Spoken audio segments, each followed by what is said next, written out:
In today's video, I'm going to teach you how to add credentials n8n. By the end, you'll know exactly how to connect Gmail to a workflow using secure OAuth 2 credentials, so you can automate tasks like labeling emails without any confusion.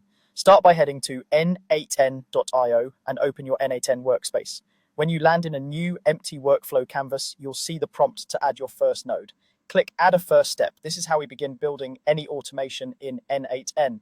In the node selector, search for Gmail and select it. We're using Gmail here as an example because it clearly shows how credentials are added, and the process is similar for many other services. With Gmail selected, choose the action Add Label to Message. The specific action isn't critical for setting up credentials, but picking an action helps n8n show you the authentication options you'll need. In real projects, you could choose any Gmail action. The credential setup you're about to do will work across them. Now look for the field labeled credential to connect with. Open the drop-down. If you haven't connected Gmail before, this list will be empty, and that's expected. Click Create New Credential. This opens a window where you'll define how n8n should authenticate to Gmail. Give your credential a clear name so you can recognize it later, especially if you work with multiple accounts or environments. For the authentication type, select OAuth 2. Gmail uses OAuth 2 for secure sign-in and permission management, which means you never store your password in n8n, just a revocable token managed by Google. Click Sign In with Google.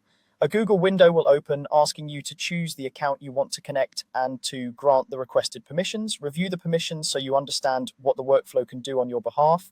Approve the request to continue. After you complete the sign-in, you'll be redirected back to n8n automatically, and it will confirm that the connection was successful. Finally, click Save. Your new Gmail credential is now stored in n8n and selected for this node. From here, you can continue configuring the node fields as needed, and your workflow will be able to talk to Gmail securely using the credential you just created.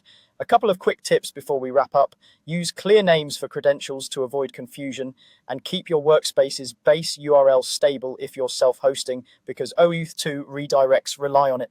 If you ever need to change or revoke access, you can manage it from both n8n and your Google account's security settings. That's it, your Gmail credential in n8n is ready to go.